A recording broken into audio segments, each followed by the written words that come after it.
All right, guys, welcome to another exciting episode of the Left Side View with Rahul and Amitabh. So this is the review episode wherein we will review the Europa League final and the midweek matches. So where do we begin, Amitabh? Yeah, hi everyone. So we'll start at Sevilla, where the Europa League final took place, and it was third time unlucky for Rangers. They actually ousted two of the German teams, but they fell at the final hurdle in the finals against Eintracht Frankfurt. And I think, as we already discussed, a fairy tale run for both the teams, and for one of them, it had to, stop with a grinding halt. And unfortunately, it was Rangers. It all boiled down to penalties. It was 1-1 after extra time, and it was actually Aaron Ramsey who is on loan at the Rangers from Juventus. He missed his penalty kick, and that was decisive. Raul, your views on the entire match? Uh, well, yes, like I think it was all about the fairy tale ending that you said. For Frankfurt, it's been a case wherein they've been good at times away from home as well as at home. But um, the factor or the biggest factor was, can Rangers perform when they're actually not playing at the Ibrox? And those are the doubts that people had. And yes, those doubts still remain, I guess, because yeah, because of the fact that this was at a neutral venue at Sevilla Stadium, yes, it did come to the fore that yes, it's in a way favorites, right? A Frankfurt who the third team in this millennium who have won the competition and have stayed unbeaten. So that was the case with Frankfurt as well. I mean, just 3 years ago, I think in 2019, when Mauricio Sarri was at Chelsea, they reached the semi-final and were knocked out by Chelsea that season. But yes, since then, like 3 seasons later, they've done one better. They've this time reached the final, and yeah, I mean, in a way, sometimes it's like that. Your name is on the trophy, and that was the case with Frankfurt. They've not really done anything wonderful in domestically in the Bundesliga.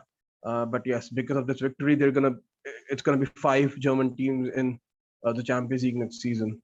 I mean, some of the players who have just raised their game for this specific competition. The wingback Philip Kostic, even the player Agnes Nauf from Dortmund, this wonder kid again. Even someone like Rafael Santos, the striker, bought in to replace someone like Andre Silva. He's had a mixed season, but yes, at least in Europa, uh, in this competition, he has shown a lot, and that's what happened. He's the one who scored the goal. Some opportunities missed, I guess, for Rangers, or you can just say maybe uh, Kevin Trapp was a man possessed. I mean, it's a bit of both, I guess.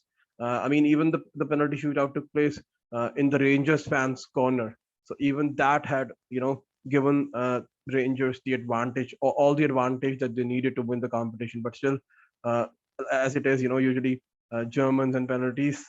Uh, but yeah, so that's what happened, I guess. And yeah, they were like five penalties, and almost all five were like so good. Whereas Aaron Ramsey again, I mean, yeah, he specifically came on in a way to take that penalty, and he missed. So yeah, not a good ending, I guess. But great performance again from someone like Kamara and all these players. Even someone like Ryan Kent, who missed a glorious chance, for Rangers to take the lead. But like I said, sometimes it's just not meant to be, no matter what you do, and that's what it was. So yeah, kudos to Frankfurt. I think they won a trophy after like 42 years, European trophy after 42 years. So yeah, a great. I mean, again, it's all about, can they build on something like this? Uh, let's see. Yeah, just a couple of things. As far as the match itself is concerned, the two goals that both the teams scored, those originated from defensive lapses. It was Aribo and Bore in the second half who scored those goals.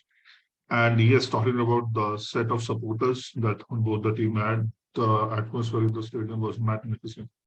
And again, I'm I don't really like comparing things, but here a special mention to the Frankfurt supporters. They just would not quieten down the kind of energy they displayed. It really propelled their team. And again, as we all know, penalties in Germans, as you just now said, even though it was in Rangers' side. Um, we somehow just knew, and especially penalties and the British team as well. They somehow have a knack of capitulating under pressure. So yeah, again, the hope here is they build from here, and this does not become a one-season wonder. Um, let's see. Again, a lot of correct decisions need to be made, and yeah, let's see how they go from here on. Um, Yeah, anything else you'd like to say about this match now? I think yeah, James Tavernier, the top scorer, a defender. I mean, yeah, it was I think what Ronald Koeman, who was the last time a defender was the top scorer in European competition with 8 goals. This time, Tavernier was the top scorer with 7 goals. So yeah, kudos to him. But yeah, he would obviously prefer to win the title than the top scorer tag. Yeah, any day, any day. Okay, there were some Premier League matches as well. On Tuesday, we had Southampton against Liverpool. Now, this was Liverpool's match in hand, and this fixture was moved due to the FA Cup final over the weekend. Again, Southampton took the lead here, much like Liverpool's previous fixture against Aston Villa in the 13th minute. Redmond scoring a great goal actually, and Minamino responded thunderous strike from a pretty narrow angle actually, and he beat the keeper on his near side, and that is how it was 1-1, and looked like maybe it's all over for Liverpool, but then Joel Matip stepped up and he scored the second goal. So now with just one round of match to go, 1 point between City and Liverpool, and now goal difference does not matter. If City win, they win this thing outright. If Liverpool win and City they don't win, so yeah, it's Liverpool's title. I think in today's press conference, Klopp said something along the lines of Gerrard should take this match very seriously. I don't know from where he got this notion that Aston Villa will not be taking Manchester City seriously. Maybe it stems from the fact that this is the last match of the season and away from home for them. So maybe their head is already on the beach. But again, I'm sure Gerrard will do everything within his power to help Liverpool clinch that title. Rahul? Yeah, I think Klopp made what 9 changes. Obviously, someone like Mohamed Salah, Virgil van Dijk, guys like I mean these guys were not even in the squad after the match. The extra time victory over Chelsea. But yeah, I mean nobody really. I mean maybe people did, but yes, when you see that the team has made 9 changes, and obviously anything can happen, right? A lot of things, it's all about momentum as well. So when you see and especially when someone like Southampton scores the opening goal, you just all of a sudden feel that maybe there's a chance, maybe there's a chance. And yeah, great goal from Redmond, like you said. Takumi Minamino, who was actually on loan at Southampton last season, equalized against his former club. And then Joel Matip doing what he has actually done a lot of the times this season. Uh, a partnership of Konate and Matip starting. And yes, they just knew what they needed to do. It was all about getting the 3 points because they know that I don't think that there's much that they can do about the goal difference. Um, City have to actually drop points. I don't think. I mean, yeah, even they have accepted that because even for Klopp, he knows that at least when it comes to choosing, let's say between the Premier League or the Champions League, he knows that at least something like the Champions League, it's in his hands. But with the Premier League, it's not in his hands. So he wanted to make changes, and this was the only game when he could. He would obviously go full guns racing against Wolves or against Real Madrid. So this was the only game where he could look to make any changes, and he did. And yeah, they got away with the 3 points. I don't think that there's much to be said, I guess. Yeah. Yeah, even in his press conference today, he said that obviously he'll be prioritizing the Champions League match. As far as the participation of Mo Salah and Van Dijk is concerned in the match on Sunday, so let's see how it pans out. Okay, over to Thursday, that is yesterday, and there were some big results. Let's start with the biggest of them all.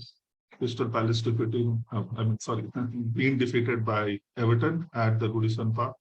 So it was actually Palace who took the lead. They scored a couple of goals. Mateta and Jordan Ayew. They were 2-0 at halftime, and Lampard delivered that.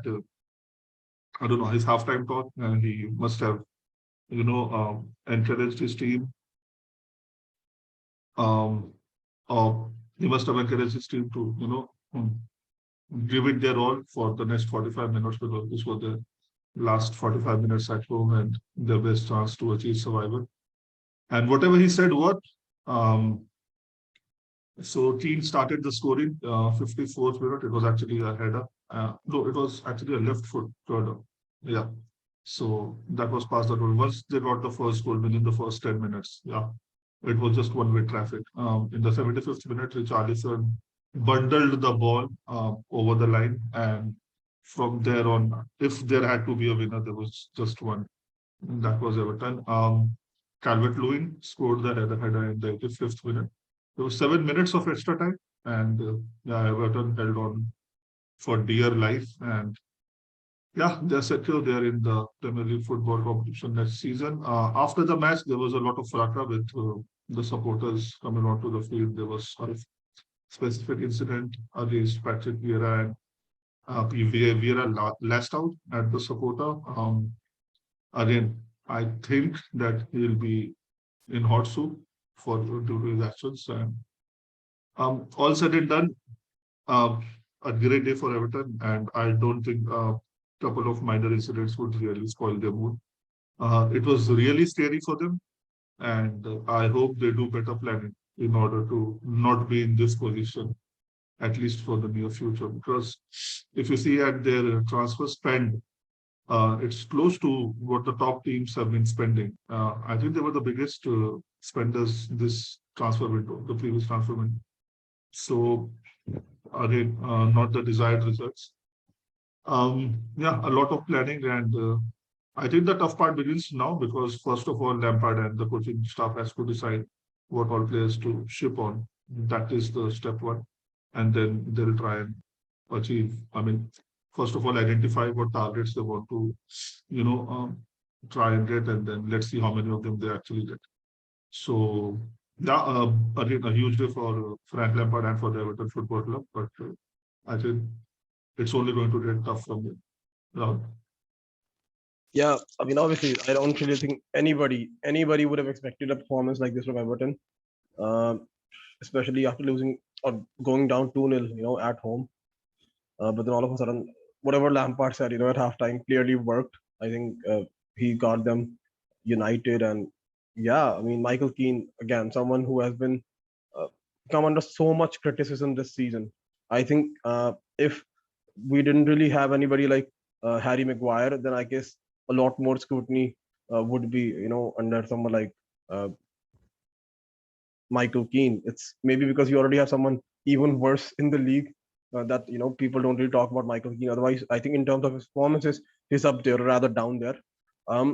But yes, in this match, and obviously you would actually say that he's also at fault because he's the central defender, the main central defender, and obviously he would come under criticism for conceding 2 goals in the first half. So yes, he did make up for that, by scoring a great goal. Uh, any striker that any striker would be proud of. And then all of a sudden, someone like Richarlison, who is again their man of the match, I guess. Yes. Oh my God, he scored the goal against Chelsea as well. I think he scored 4 goals in his last 4 or 5 home matches. Yes, making the most of their home form. Uh, and then all of a sudden, someone like Dominic Calvert-Lewin, who has still not been at his best, still getting back from injury. But yeah, I think they just knew. I mean, the crowd played such a major part. And yeah, happy for obviously happy for Frank Lampard. But yes, they do need to like do a better job at organizing and coming up with a plan. Not like just going for anybody and everyone and anyone. Like going for someone like James Rodriguez or all these players. I mean, you've got to understand.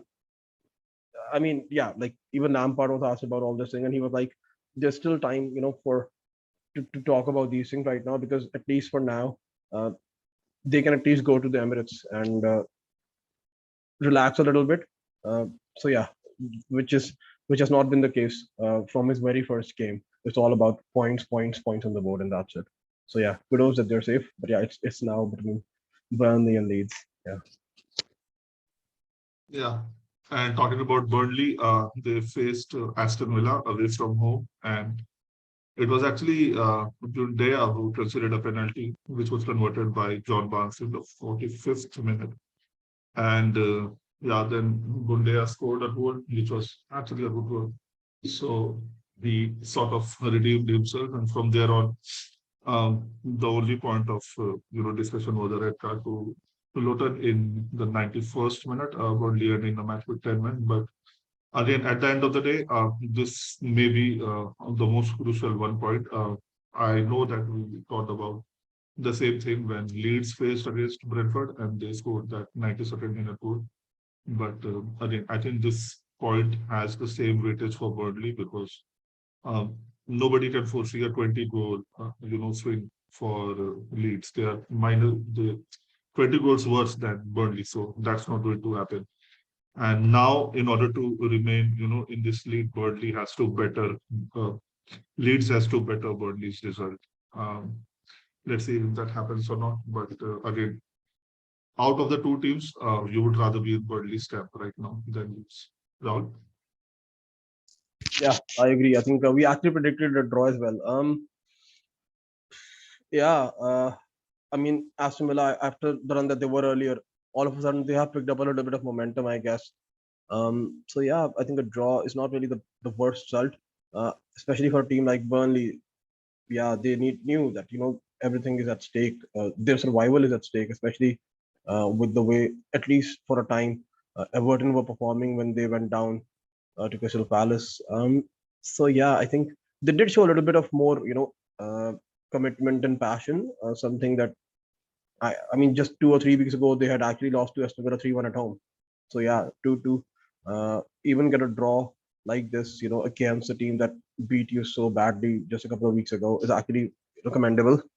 And yeah, Ashley Barnes, I think, scored a great penalty. Emiliano Buendia, actually, who actually gave away the penalty, then equalized. So yeah, and then they still, kept going for it, but yeah, it just wasn't meant to be. Um, and yeah, in the end, like you said, Dortmund was sent off, which again, it's not just about. Uh, Obviously, it happened very late, but then the problem is that now he's going to miss the match uh, that they have to face. So yeah, another problem for Burnley. But yeah, let's see. They're still in a better position than Leeds. Yeah. Yeah, just one more thing. There were opportunities for both the teams in the 9 minutes, especially for Red to get that win and then, be all but safe. But both the teams wanted the chances. Just would like to put it out there. Okay, the third match is today. Chelsea against Leicester. I think again the left side the better 1-1. It was actually Leicester who took the lead through Madison. A good goal from around 20 yards, and then um, for Chelsea, it was Alonso. I think he has to be one of the purest striker of the football of all time. I mean, the way, the consistency with which he scores such goals, I have not seen this. I mean, I just have not seen this from anybody. Uh, every time when he catches the ball, he catches it through. And again, I'm sure he does a lot of practice of this because there's only so much you can do with any talent. You have to put in the hard miles, and yeah, I think apart from that, not really happy with the match or the result. Again, but I think the only thing I can say is now we are 3 points ahead of Spurs, and again with the goal difference that we have, third is all but secured. Maybe that was the best we could do this year. A year full of a lot of problems, some of our doing, some with over which we had no control. And yeah, listening to Tuchel and his press conferences, let's see once the whole issue of the club sale is sorted out. Let's see what the plans are to take the club to the next step. Rahul, your views over the match? I mean, again, like how many shots did we have? 18, 19, 20. Like that's the shots we had. And we were only able to score one goal. I mean, even Tuchel said one wing back provided the assist, other wing back scored. I don't know. Like even he said something which we have actually felt for 2, 3 seasons now. Ever since actually the 2019 Europa League final when he first got injured and N'Golo Kante. We need a backup or someone a long-term replacement for him. Because even Tuchel said that Kante is our Mo Salah, Van Dijk, Mbappe, Neymar, but he only plays 40% of the games. So, and even he said that it's actually an achievement in itself that we have still managed to finish third with not only the injuries that we have, long-term injuries, but even these niggling injuries to someone like N'Golo Kante, the COVID cases. I mean, obviously, I'm not making an excuse. Obviously, the sanctions and everything, and yeah, we still could have, done better in in those two matches that we lost in penalties. I mean, even had we even won one of those at least, it would be a different feeling altogether. Um, but yes, we could have done better. Yes. Um, yeah, man. There's something that needs to be done about our attack. Maybe it is time. I mean, a lot of these players, they're good. Like, there's no doubt about it in my mind. And maybe they'll go to a different club and they'll do better. But maybe it is actually time now to bite the bullet, wherein we have to take that risk, wherein we do sell some of these players. Uh, Maybe we sell someone like Pulisic. Maybe we sell someone like Ziyech. Maybe, I mean, at least with Callum Hudson-Odoi, he's 21. He's a Chelsea academy player, so maybe there's still hope for him because he can at least play as a wing back as well. But I mean, someone like Werner, again, he's someone who works so hard. But if a good offer comes in for someone like him, I would be tempted to take it. The same applies to Pulisic. I mean, he was again a great opportunity, a glorious opportunity that he had, and he missed it. And it's not just something that happened in this match. Even in the final against Liverpool, I mean, yeah, I mean, even someone like Lukaku, I personally feel that he should at least be given 6 more months, at least a preseason, a proper preseason, uh, because we already know that someone like Armando Broya, Conor Gallagher are also going to come in. At least with someone like Ziyech as well, he's already 29, so I do feel like uh, maybe sell him. I mean, some changes clearly need to be made in our attack. This attack is clearly not working, and especially with the defensive overall that is required at the club because of someone like Rudiger, even Alonso or Espiricueta possibly, Christensen leaving. So can we do it in one go? Can we do it in one window? Like, that's also my question. But yes, there is a rebuild or an overall, for want of a better word. It is needed. Yeah. Even we talked about the midfield aspect, someone like needing a replacement for N'Golo Kante. Maybe it was Tuchel sending out a message that we do need to spend on someone like Declan Rice or Bissouma or Chouameni or yeah. Yeah, and I also think, adding on to your point that Tuchel deserves to have his players now. I mean, players that he likes. And I think, except for Mendy, and I'm not including Silva here because I don't think there is a market out there for him. I think nobody is untouchable. If you get the right price, I think deals can be done. And of course, before selling anybody, you have to make sure that your potential replacement, get your hands on them. Yeah, I mean, I maybe Mount, but then after that, I don't see the compulsion to hold on to anyone, frankly, even Havertz, because again, the number of chances you're missing is alarming. And believe me, I mean, not only because of Kante not playing in a lot of matches. I mean, the wastefulness that we have shown in front of goal, and we are still third. I mean, I don't understand, quite frankly. It just shows how poor the other teams were. And they were, let's face facts. Tottenham, Arsenal, they were down in the dumps. Manchester United, they just never got going this entire season. Had they been even 80% of themselves, through the entire season, it would have been impossible for us to get to third. And of course, we started off brightly for the first 4 or 5 months, and that has also helped us. Even if, I mean, up until a week from now, had Arsenal won their matches, uh, our lead would have been cut down, and we would have been in deficit of Arsenal. So the we've just fallen off the cliff, for the want of a better expression, and we need to do something drastic. Let's see. I mean, we have as far as the existence of the club is concerned, of course, we have bigger and more important things to worry about.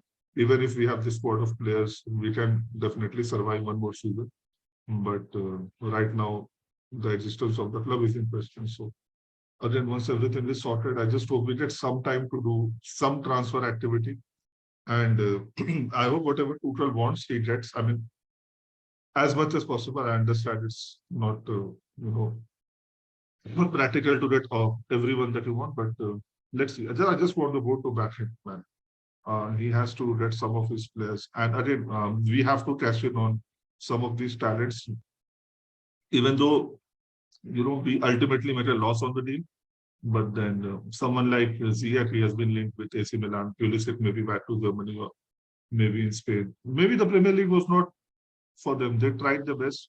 There was always a brief period of 5-7 matches when both these players were extraordinary, but again, they have not been able to show that form for the entirety of the season, or even for a long duration of time. So yeah. Okay, we did miss some of the matches on Monday, so let's quickly discuss them. On Monday, we had Newcastle against Arsenal. Now, this was Arsenal's game in hand against Tottenham, and we discussed this in the Premier preview that they would muck it up, and they did not disappoint. Also, for Newcastle, their last home match, and they gave it their all. Again, the atmosphere at St. James's Park was extraordinary. Those people are dreaming after a long time, and let's see. There have been murmurs about Mourinho joining them. I think that story will unfold over the summer. Newcastle won this match 2-0 with Ben White own goal and Guimaraes scoring in the 85th minute. So now it is out of Arsenal's hand. If Tottenham even draw their match against Norwich, the bottom placed team, given the goal difference, I think they lead Arsenal by 12 goals there. So they'll get the Champions League place. Arsenal at home to Everton. Again, Everton have nothing to play for now, but yeah, again, you would rather be in Spurs camp than Arsenal's camp. And again, something that we discussed, Arsenal just crumbling under pressure. There was an interview by, out of everyone, Xhaka, and he questioned the mentality of the players. And okay, I mean, some people are saying he was right to point it out. Some are saying that he should look at his own conduct. I really don't know where I stand, but it was nice to see that someone was frustrated enough to call his teammates out in public. That's about it. Rahul? Yeah, I'm happy at least, I mean, yeah, I'm happy for Tottenham. Yeah. I mean, again, Arsenal doing Arsenal thing. It's like, it's not like we did not expect it. You actually got the prediction right, 2-0 Newcastle. Even I felt like Newcastle would win, but I still didn't go as far as, saying that. I mean, I predicted a draw, but yes, that's the thing, the fact that someone like Newcastle, who had lost to Liverpool and then had lost so badly to someone like Manchester City, we clearly knew that there would be a reaction from them. And especially for someone like Arsenal, I mean, after their loss to Tottenham, they know they have to win this match. Like, they looked abysmal. They looked clueless. But again, that's Arsenal Football Club for you. The gift that keeps on giving. So yes, great result for Newcastle. But I mean, you've got, like I said, man, you talk a lot of shit, you back it. But if you can't back it, don't talk shit. That's what Arsenal do. So yeah. Yeah, there was also a couple of matches in Serie A. Sampdoria, they defeated Fiorentina 4-1. This has led to them being safe for this season now. Yeah. 4-1, again, a result I don't think a lot of us saw this coming, especially with Fiorentina. I mean, they were in pretty decent form, but yeah, 4-1. This was a golden opportunity for Fiorentina to, leapfrog Roma and then have their fate in their own hand as far as the Europa League qualification was concerned. But now they have to depend on Roma's result as well, provided they win the final match. In the second match, Juventus against Lazio, Vlahovic scored the first goal. I think he sort of gave a tribute to the outgoing midfielder, the Argentinian. I'm forgetting his name. Dybala, yeah. And there was a goal from Morata in the 36th minute. For Lazio, an own goal by Juventus, and then Milinkovic-Savic 90+6 minutes. 2-2 draw. Again, I think Lazio are 3 points clear of Roma. I'm not really sure about their head-to-head, but sort of, even if they lose, Fiorentina are not going to catch them. This confirms. I think they won the first match 3-2. They won the first match 3-2, but then they lost the other one 3-0. So I think head-to-head Roma are better. Yeah, but still, Fiorentina are not going to catch Lazio. So basically, Lazio have confirmed their place in Europa League next season.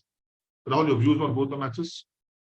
I mean, I think for Sampdoria, we said that it was all about this match. All of a sudden they had been losing so many matches, but this was the match we talked about, that they need to make sure that you know they need to get everything right at least in one match, wherein they don't get dragged into the relegation battle. And that's what happened, I guess, in this match.